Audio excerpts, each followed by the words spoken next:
Hi, good afternoon, class. So I wanted to do a tutorial on how to do a properly formatted screenshot for grade submissions.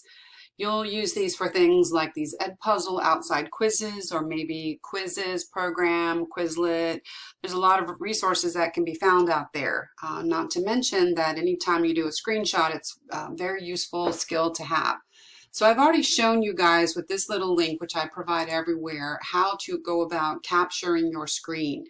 Pretty much we all know how to do it on our cell phones, but it's these operating systems like our Windows, our Mac, or our Chromebook, and those are pretty much, no matter what type of computer you have, those are your operating systems, and this applies for our tablets as well.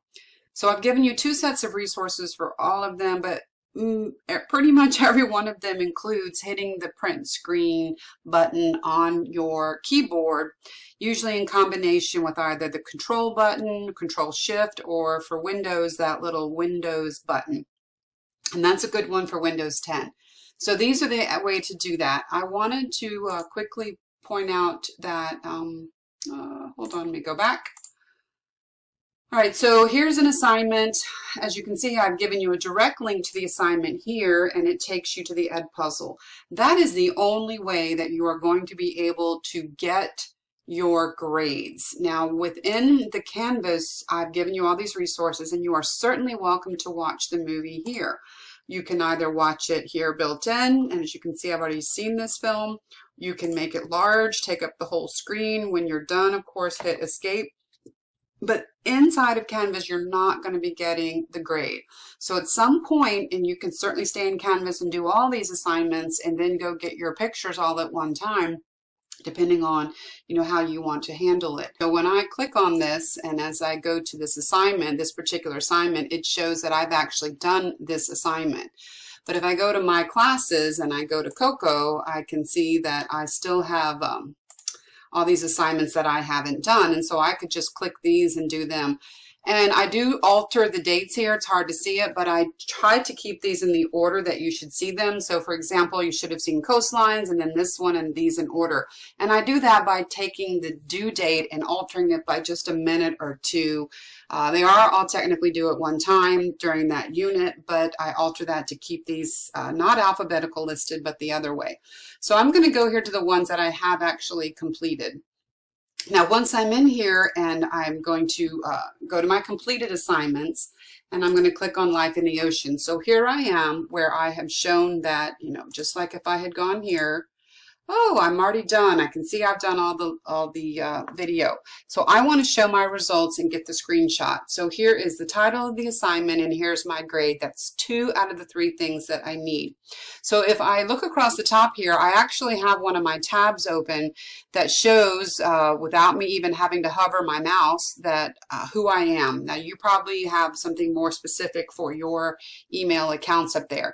You could also possibly have maybe something for your sign in for the school. But if a tab across the top is not indicative of who you are, within these software programs, there's always some kind of a profile or an icon for your profile. So I'm going to click here, and it shows you that just 3 things come up. Well, I can still see, I don't care how many minutes it took. I want to know what was my response and what was my grade. And so here is the perfect location. I've got all 3 things now, so I'm going to do my print screen. Well, for Windows, I'm going to be pushing my window button at the same time that I hit print screen. And as you can see, the computer gets dark for a quick moment. It is in my clipboard. So if I'm not using Windows 10, I certainly can go through these steps where I open up a Word document and I bring that Word document or a PowerPoint, your decision, and I do right click and I paste my picture. If I do that, however, I have to go through the efforts of cropping it, which means that as I click on it, I'm going to have to crop it. Get the black line here, bring it over, and then I have to make it wider so it's very visual. Then I do not save this document. I will right click and say save it as a picture, where it can be either a PNG or a JPEG. So that's some options for those who don't have a way of finding where it got auto saved. The cool thing is with technology nowadays, and that's what you just saw, I had to do for every picture for my doctorate and making my thesis.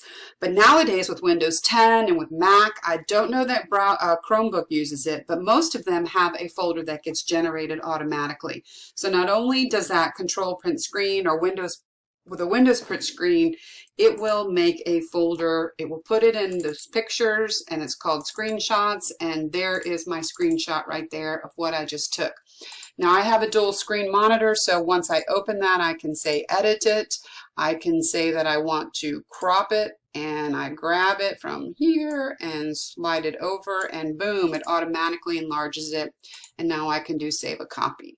There you go, all ready for submission. So hopefully that will help you. And again, taking screenshots is a very useful skill for anyone who has been to college. So I am going to keep pushing you guys to do this. So thank you so much for your participation.